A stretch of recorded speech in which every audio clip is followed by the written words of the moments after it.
En fait, moi, je suis un grand lecteur et c'est plutôt la lecture qui m'a emmené à l'écriture parce que j'aime ce que j'ai lu, que j'avais envie d'écrire. Euh, et ça participe aussi au fait que j'écris en français, en fait, parce que quand j'étais enfant, je lisais les livres pour enfants qui existaient à Tananarive, mais il n'y en avait pas beaucoup en malgache. Et donc j'ai commencé à lire en français et j'ai continué. Alors évidemment, il y a les lectures d'enfance, mais c'était des livres plutôt d'aventure qui m'a fait écrire quelques nouvelles sur des aventures enfantines. Et, mais plus tard, celui qui a vraiment déclenché l'envie d'écrire, c'était la lecture du voyage, Voyage au bout de la nuit de Céline. C'était comme une autorisation à écrire. Quand je suis tombé dessus, je me suis dit, en fait, on n'est pas obligé d'écrire comme Victor Hugo. Parce que c'est l'image qu'on avait de la littérature française dans un pays comme à Madagascar, ce qu'on a étudié à l'école, c'est Victor Hugo, peut-être Zola plus tard, mais c'était vraiment Céline qui m'a donné l'autorisation. Et j'ai donc beaucoup lu de la littérature plutôt franco-française. Et euh, quand j'étais étudiant, je suis tombé sur Sonny Laboutancy. Et alors là, avec La vie et demie, euh, c'était comme une révélation. Et c'est ces auteurs-là euh, qui m'a poussé vraiment à l'écriture. Et puis je suis revenu à un peu plus tard, je suis revenu à, à des auteurs malgaches. Et il y a un auteur notamment qui s'appelle Emilson Daniel Malal, euh, qui est un auteur, on peut dire contemporain. Enfin, il est mort dans les années 80, mais je l'ai connu vivant. On a étudié deux de ses livres en classe. Et, euh, et quand j'ai commencé à écrire plus sérieusement, c'est-à-dire j'étais étudiant à ce moment-là, étudiant à Paris, euh, je voulais faire connaître le, les, la littérature malgache à mes amis qui écrivaient plus ou moins comme moi. Et j'ai traduit un des romans d'André Malal qui s'appelle Nifufumbadk. Et c'est en le traduisant que j'avais eu envie d'avoir puisque j'écrivais en français, en faisant la traduction, je me suis rendu compte que je pouvais me confectionner une sorte de style d'écriture dans la traduction, en gardant l'esprit, mais aussi la construction euh, littéraire malgache dans mon écriture en français.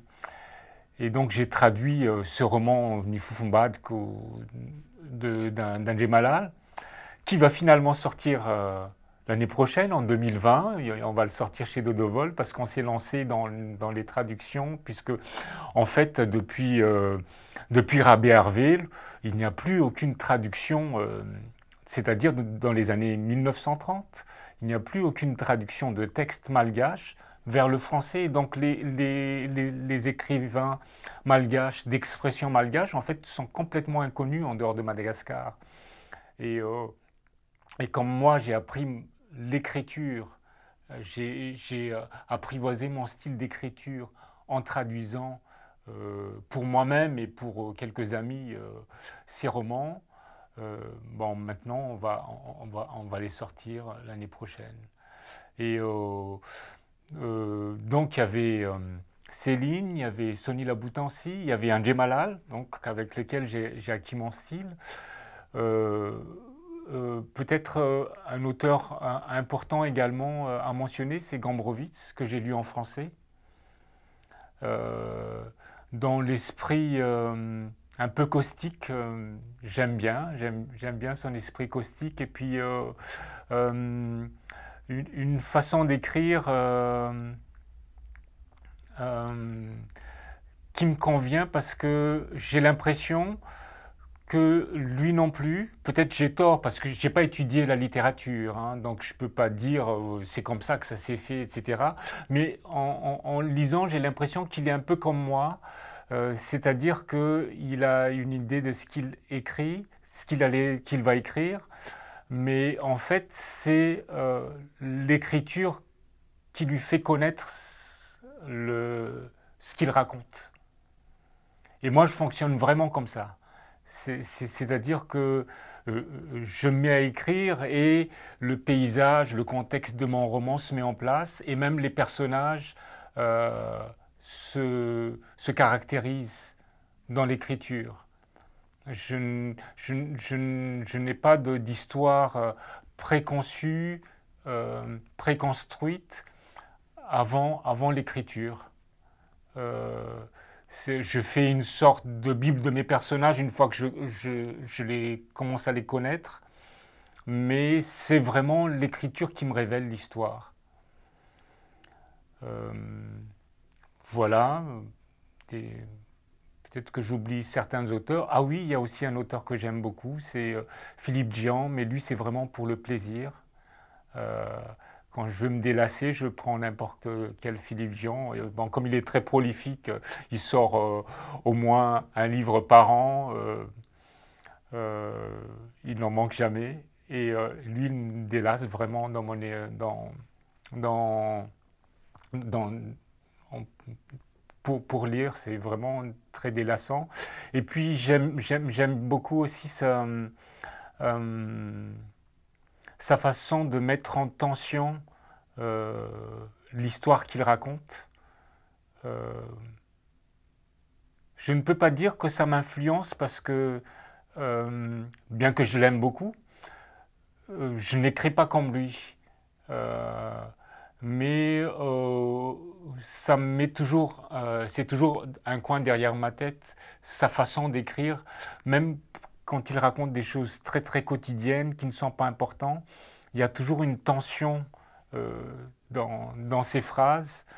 Et j'aime beaucoup ça, même si moi je ne fais pas la même chose.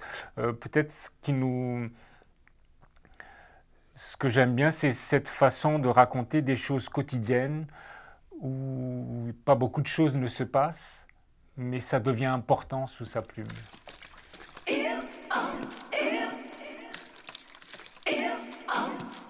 Jusqu'à maintenant, j'écris surtout sur Madagascar, ou du moins mes personnages sont malgaches ou sont passés par Madagascar. Euh, le quartier où j'ai vécu, étant grand à Tananarive, c'était dans la Haute-Ville. Alors c'est très, très intéressant comme quartier parce qu'on voit très loin. On voit la plaine de Betsimtatatu qui a nourri Tananarive, donc c'était des rizières auparavant qui ont été euh, remblayées petit à petit pour construire la ville. La ville s'est constituée sur les collines. Et en fait, j'aime beaucoup ce quartier de la Haute-Ville parce que on voit presque la constitution historique de la ville. J'adore l'histoire. Et, euh, dans mes romans, jusqu'à maintenant, j'essaie de mettre cette histoire-là dans mes romans, même si mes romans sont des fictions, hein. Euh, J'aime bien raconter ma ville et mon quartier. Euh, mais en fait, quand je suis là-haut, euh, je vais je vois au-delà de mon quartier. Et ça, j'aime bien parce que ça agrandit en fait euh, euh, ma vision d'habiter là-haut. en même temps, ça m'éloigne un peu des gens, d'être en hauteur, parce que d'être en hauteur, ça me donne une distance en fait avec ce que je raconte. Et je crois que j'ai besoin de cette distance-là pour, pour pouvoir raconter. Euh, Cette distance-là, maintenant, je l'ai parce que j'habite en Normandie, en France, donc euh, euh, et je continue à parler de Madagascar. Mais c'est plus simple en fait d'écrire de loin. Euh, ça, Ça me permet de prendre de distance. Ça me permet aussi, il y a des choses vraiment euh, très ordinaires, comme je suis moins dérangé parce que je connais moins de gens en Normandie. Donc il y a moins de gens qui viennent à la maison euh, pour discuter ou solliciter des choses, des actions, des activités. Lorsque j'étais à Tananarive, il y a toujours, en fait, il y a tellement de choses à faire à Tana à faire et à construire que, en fait, tout est plus urgent que d'écrire. Ou du moins, même si pour moi c'est important d'écrire, j'ai l'impression que pour les gens autour de moi, euh, on me sollicite beaucoup pour autre chose. Et donc le fait d'être loin, maintenant, ça me permet d'être plus serein dans l'écriture.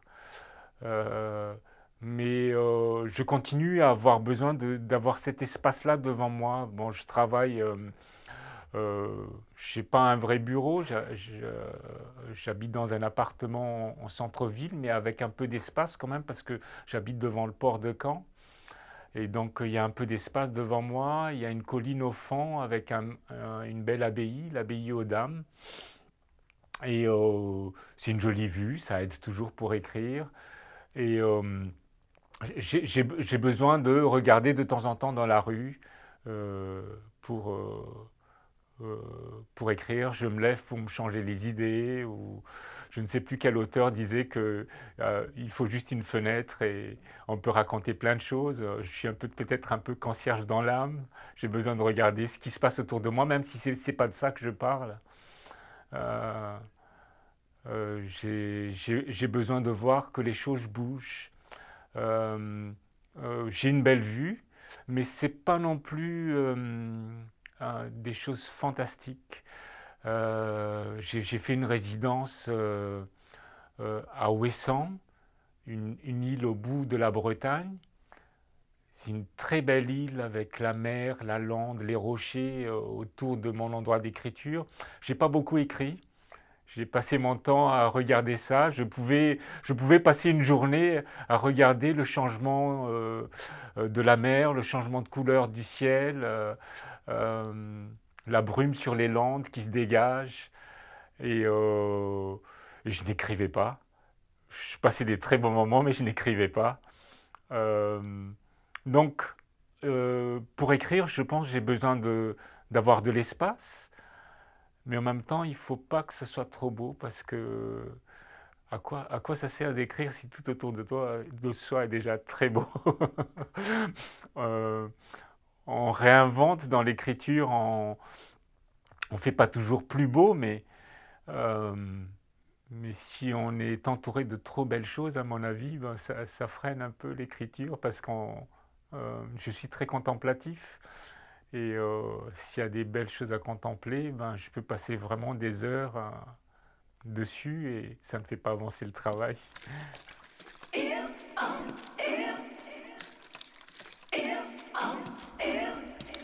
J'ai eu une enfance plutôt heureuse. J'étais le dernier d'une famille de 4 enfants. Euh, donc, étant le petit dernier, j'étais plutôt choyé. J'étais un peu les poupées de mes sœurs qui avaient euh, 4 et 6 ans de plus que moi. Et donc, j'étais un peu leur jouet. Euh, enfance heureuse donc, et puis dans une imprimerie. Ce qui m'a beaucoup marqué, mon père était imprimeur. Il travaillait pour l'imprimerie de l'État malgache, l'imprimerie nationale. C'était le premier cadre malgache dans l'imprimerie après le départ des colons. Et donc j'ai beaucoup joué dans cette imprimerie-là. J'ai vu comment on confectionnait les journaux. À l'époque, c'était des typos offset, donc il y avait, on fondait les caractères d'imprimerie. J'ai joué avec tout ça. Euh, Ça m'a beaucoup marqué. J'ai joué dans toute l'imprimerie, en fait, de là où on imprimait les livres jusque là où on rangeait les papiers. L'odeur des papiers, ça m'accompagne jusqu'à maintenant. C'est peut-être partie la raison pourquoi j'édite aussi des livres maintenant encore. Je veux rester dans les livres papier. Le numérique ne me dit pas grand-chose en fait. C'est parce que peut-être à cause de cette enfance à l'imprimerie. Euh, j'ai aimé aussi aller à l'école. Euh, à l'école, on était un petit peu perturbé par la Révolution en fait, parce que donc à l'époque, à la petite enfance, on nous accueillait en malgache. Et puis on apprenait le français euh, vers 6 7 ans. Et quand j'avais vers 9 ans, peut-être 2 3 ans après l'entrée dans l'école primaire, il y avait eu la révolution à Madagascar et on, on, on avait décidé de tout malgachiser, ce qui était une bonne chose puisqu'on ne pouvait pas vraiment enseigner, on ne peut pas réellement apprendre dans une langue inconnue parce que ça exclut tout de suite. Moi, j'ai peut-être eu de la chance à ce moment parce que j'avais une tante française qui m'a donné des cours de soutien en français. Et donc, ça ne me dérangeait pas de l'enseignement en français. Mais quand j'avais une dizaine d'années, donc, on a tout changé. Il fallait tout faire en malgache. Et le problème, c'est que la malgachisation, sûrement, c'était une bonne chose, mais le problème, c'était que quelques années plus tard, on manquait de matériaux en malgache et on est revenu au français. Ce qui fait que les enfants qui ne sont plus des enfants maintenant, mais les gens de ma génération, euh, on dit de nous qu'on ne parle ni bien ni le malgache, ni le français, puisqu'on on nous a ballottés entre les deux langues. Moi, j'ai de la chance parce que j'adore lire et, euh, et j'ai toujours lu beaucoup. Et c'est peut-être ça qui m'a sauvé et m'a sauvé et qui m'a fait beaucoup de bien puisque ça m'a emmené à l'écriture.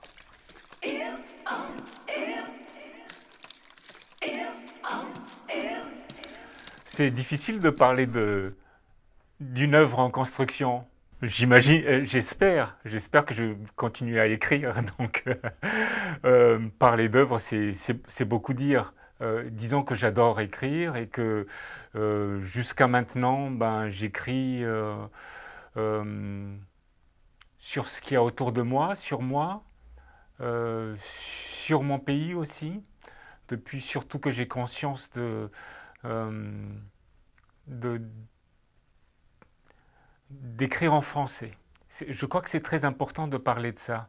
Parce que, en fait, quand je me suis lancé dans l'écriture, ces questions-là ne traversaient pas ma tête. J'ai écrit spontanément en français, étant nourri de livres en français. Et donc, les histoires que j'écrivais, je ne me posais pas des questions sur la manière d'écrire.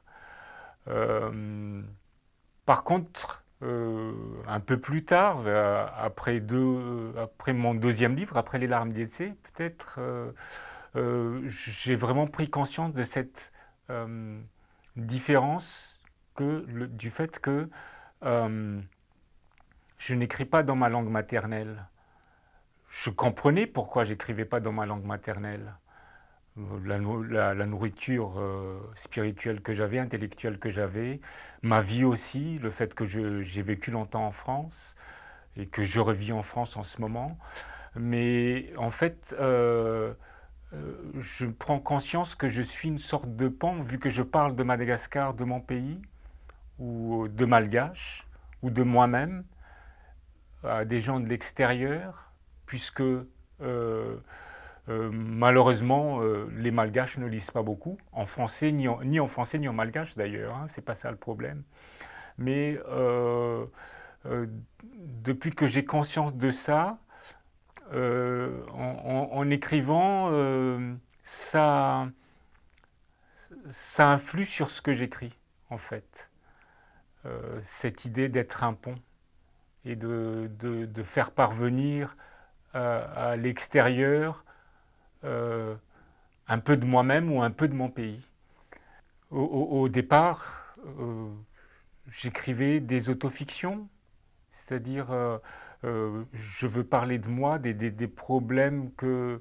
Pas forcément des problèmes, mais euh, des choses que je vis, tout simplement, euh, en tant qu'humain. Euh, donc c'est des choses qui arrivent à n'importe qui, mais par contre, n'a jamais été raconté par personne d'autre. C'est ça, je crois, qui m'intéresse. Euh, puis, euh, à partir de mon deuxième livre, je voulais aussi parler euh, plus de mon pays, qui souvent c'est les autres qui parlent de ce pays-là. Dodovol participe aussi de cette même logique euh, de, euh, de parler de soi ou d'avoir une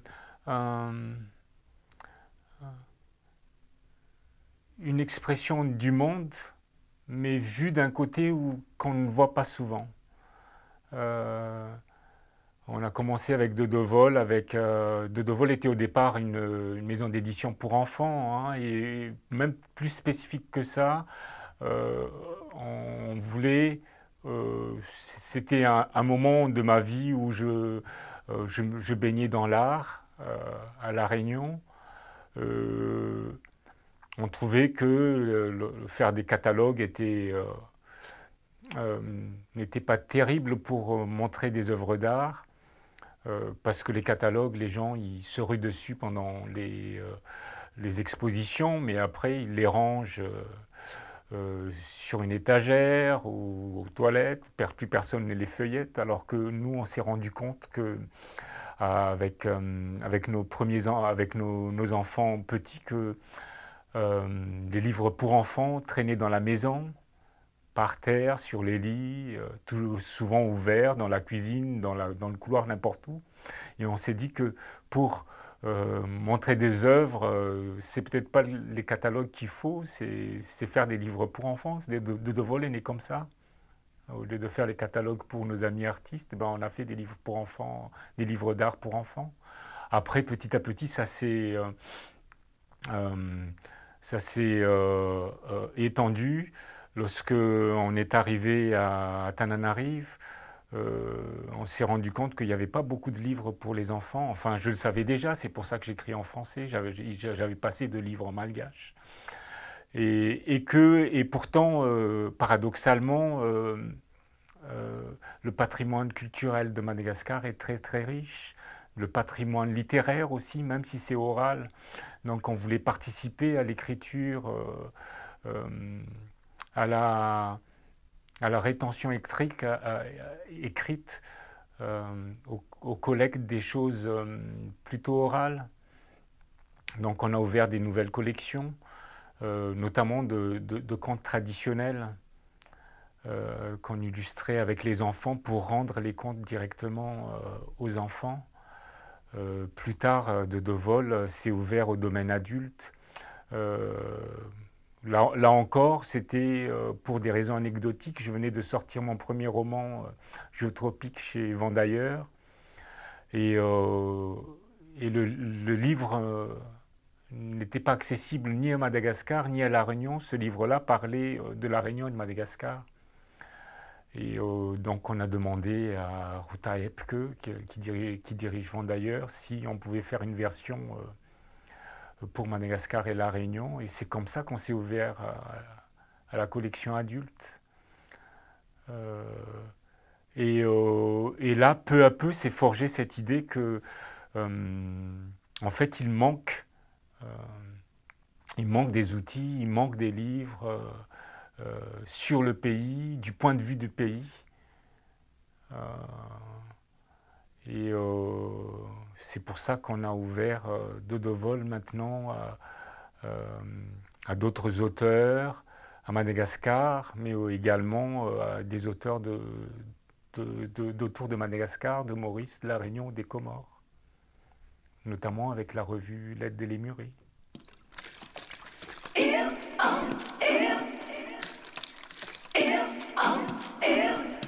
Oui, la question de l'insularité est vraie, souvent posée, notamment comme je vais souvent au Salon du Livre Insulaire à Ouessant, il y avait cette question qui se posait souvent. Est-ce qu'il y a une particularité des écrivains qui viennent d'une île? Alors au départ, pour moi, c'était pas une question que je me posais. Je trouvais même que même si je me sens proche de certains écrivains insulaires, je suis très proche par exemple d'Amal Sitooul, un écrivain mauricien. J'aime beaucoup l'écriture, j'aime beaucoup ce qu'il raconte et je me sens proche de lui. Mais je peux être aussi proche d'un écrivain continental comme Gombrowicz ou Stephen Macaulay, un Américain. Euh, et donc, moi, je me dis, mais non, je ne crois pas que on peut on peut définir un écrivain sur son caractère insulaire ou non, jusqu'à ce que je me rende compte qu'en fait, peut-être que tous les écrivains sont insulaires et qu'on essaye euh, de peut-être même plus que les écrivains, peut-être que tous les hommes sont des îles, hein, contrairement à ce que dit l'autre auteur, John Donne. Peut-être qu'on est tous des îles et que moi, ma façon à moi de me relier aux gens, c'est les livres, c'est le vaisseau que je préfère pour atteindre les autres. Euh, euh, Peut-être que je suis peut-être aussi en train de mûrir, pardon, je dis beaucoup peut-être parce que en fait, ce qui me caractérise peut-être c'est pas l'insularité, c'est le doute, hein. Je doute de tout ce que je fais. Euh, et le doute, c'est en même temps mon moteur et c'est mon frein dans l'écriture. Mais en tout cas, écrire, c'est une façon de sortir de, de l'insularité, d'être en contact avec les autres.